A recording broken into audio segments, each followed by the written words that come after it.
சர்தார் வந்து ஸ்பாட்டில் இருக்கும்போதே வந்து சர்தார் வந்துட்டாரு, சார் வந்துட்டாருன்னு தான் பேசுவாங்க. அதே விஜய் கேரக்டர் ரொம்ப விஜய் வந்துட்டான் அப்படிம்பாங்க. டேய் ரெண்டு நான் தான்டா. எல்லாருக்கும் வணக்கம். பத்திரிகை, தொலைக்காட்சி, ஊடக நண்பர்களுக்கு மறுபடியும் எல்லாரையும் சந்திக்கிறதுல ரொம்ப ரொம்ப சந்தோஷம். சர்தார் அந்த பேர் வச்சதுலேருந்தே அந்த படத்து மேலே எனக்கு ஒரு தனியான ஒரு அஃபெக்ஷன் உண்டு. ஒரு இன்னசென்ட்டான கிராமத்தில் ஒரு நாடக நடிகன், அவனை ட்ரெயின் பண்ணி அவன் ஒரு ஸ்பை ஆக்கி ஒரு பெரிய பெரிய ப்ராஜெக்ட்ஸ் பண்ணியிருக்காங்க. அது ஏற்கனவே நம்ம ஹிஸ்ட்ரியில் நடந்தது, அது இன்ஸ்பிரேஷனாக எடுத்துகிட்டு பண்ணியிருந்தாரு. ஸோ அந்த கேரக்டருக்குள்ளே அவ்வளோ ஷேட்ஸ் இருக்கும், அவ்வளோ இன்னசென்ஸ் இருக்கும். மக்களுக்கு ஒன்றுனா உடனே ஓடி போய் நிற்கிற ஒரு விஷயம் இருக்கும். எந்த விஷயத்தாலும் ரிஸ்க் எடுக்க தயாராக இருப்பார், எதை வேணால் இழக்க தயாராக இருக்கணும்.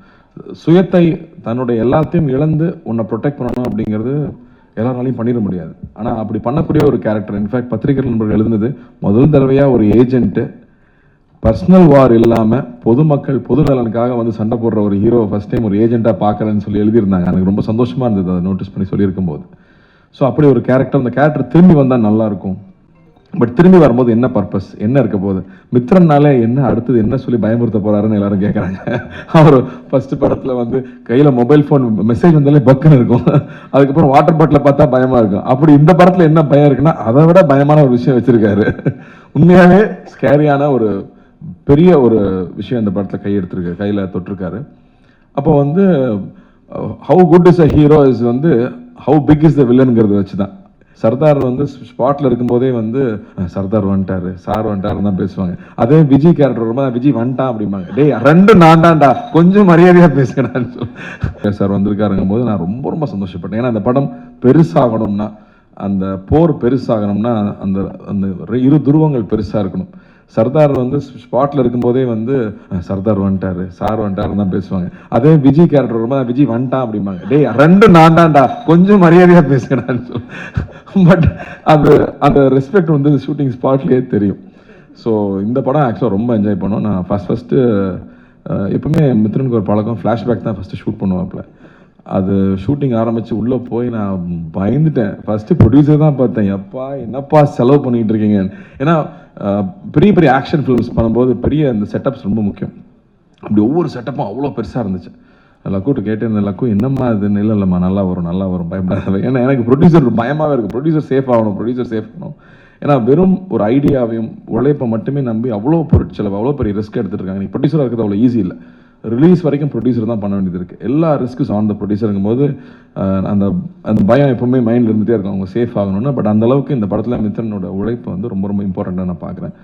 அவ்வளோ டீட்டெயிலாக ஒர்க் பண்ணி எல்லா விஷயமும் போய் புரியணும், அதே சமயத்தில் அது சுவாரஸ்யமாக இருக்கணும் அப்படிங்கிறதுக்கு நிறைய மெனக்கெட்டுருக்காப்புல. அண்ட் எஸ்ஜே சூர்யா சார் செட்டில் இருக்கும்போது சொல்லவே வேண்டாம். அவர் வந்து எவ்வளோ தீனி கொடுத்தாலும் பத்துறதில்லை அவருக்கு. கேட்டு அவர் வாங்கி பண்ணுறதை பார்க்குறக்கே சந்தோஷமாக இருக்கும். இன்ஃபேக்ட் அவர் செட்டில் இருந்தாங்கன்னா நாங்கள்லாம் செல்ஃபோனே தொடரதே இல்லை. ஏன்னா வந்து ஷார்ட் நோடு எல்லாரும் செல்ஃபோனுக்கு போயிடுவாங்க. பட் இதில் வந்து அப்படி இல்லவே இல்லை. அவர்கிட்ட அவ்வளோ விஷயங்கள் ஷேர் பண்ணிக்கிறக்கும், பேசிக்கிறக்கும், தெரிஞ்சுக்கிறக்கும் அவ்வளோ இருக்கும். ஸோ இந்த எக்ஸ்பீரியன்ஸாகவே இந்த படம் ரொம்ப இன்ட்ரெஸ்டிங்காக போயிட்டுருக்கு. இந்த இவெண்ட்டுக்கும் அந்த காரணம் தான். இந்த எவ்வளோ பெரிய படம், இதுக்கு பின்னாடி எவ்வளோ பெரிய உழைப்பு இருக்குங்கிறது முதல்ல உங்ககிட்ட சொல்லணும்னு ஆசைப்பட்டோம். ஏன்னா நீங்கள் தான் ஆரம்பத்துலேருந்து அந்த அந்த அந்த குழந்தைய வந்து ரிலீஸ் வரைக்கும் கூட்டிகிட்டு போகிறது நீங்கள் தான். ஸோ அந்த வகையில் அவங்க முன்னாடி ஃபஸ்ட்டு காமிக்கணும்னு ரொம்ப ஆசைப்பட்டோம். ஸோ உங்களுக்கும் பிடிச்சிருக்கோன்னு நம்புகிறேன். அதே மாதிரி சாம் வந்து கைதிக்கு அப்புறம் பண்ணுறோம். அண்டு ஒரு ஸ்பை ஃபிலிம்னா ரஹ்மான் சார் சொல்லிகிட்டே இருக்கார் இல்லையா, நம்மளுடைய கதையாக இருக்கணும், நம்ம எமோஷன்ஸாக இருக்கணும், நம்ம ப்ரெசன்டேஷன் இன்டர்நேஷ்னலாக இருக்கணும். அப்போ தான் அடுத்த லெவலுக்கு நம்மளுடைய படங்கள் வெளியில் போக முடியும் அப்படின்னு சொல்லிட்டே இருப்பார். அதுக்கான டீம், நம்மளோட எடிட்டர் ஆகட்டும், ஜார்ஜோட ஒர்க் ஆகட்டும், இல்லை ஸ்டண்ட்ஸில் வந்து திலீப்போட ஒர்க் ஆகட்டும், இப்போ சேதனோட ஒர்க் ஆகட்டும், ஐ திங்க் எல்லா டெக்னீஷியன்ஸும் they are giving their best for this film. And writing also, இந்த படத்தில் இருக்கிற டயலாக்ஸ் ஆகட்டும். ஏன்னா அவ்வளோ ஈஸி இல்லை இந்த கான்செப்ட் அழகாக கொண்டு வந்து சேர்க்கறது. ஸோ அந்த வகையில் ரொம்ப திருப்தியாகவும் இருக்குது. And looking forward. இன்னும் நிறையா இந்த படத்தை பற்றி பேசணும். பட் ஃபஸ்ட்டு முன்னோட்டமாக இந்த படம் இவ்வளோ உழைச்சிருக்கோம், அந்த உழைப்போட ஒரு சின்ன ஒரு கிளிம்ஸ் உங்ககிட்ட காமிக்கிறது தான் இங்கே வந்திருந்தோம். ரொம்ப ரொம்ப நன்றி. உங்களுடைய தொடர்ந்து உங்களுடைய அன்பு எப்பவுமே எங்களுக்கு தேவை. அண்ட் ஈத் முபாரக் எல்லாருக்கும். நன்றி. தேங்க்யூ.